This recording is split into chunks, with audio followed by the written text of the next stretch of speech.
Every song has a story, right? So John Lennon died in 1980 at night during a Monday night football game. That year in 1980, I was at my first paid radio job in Wilmington, working middays between 10 and 3 every day, raking in $8K a year, ladies and gentlemen. $8,000.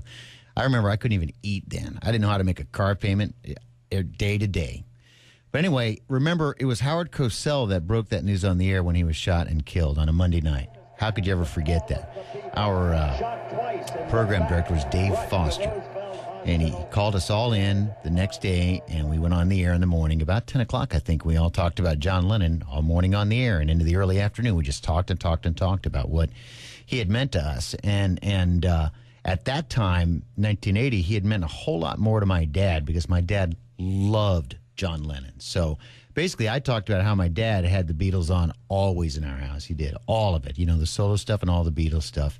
But, one of the saddest things was Double Fantasy, and that was the John Lennon album, which was released in November, and he was shot and killed in December the 8th, right? So it had been out just a couple of weeks earlier. And there's just this great picture of John kissing Yoko when they were so young. And there were so many great songs on that album. But after John was killed, they turned from great songs, to me anyway, into really, really sad songs. But this is the one I always think of when I think of 1980.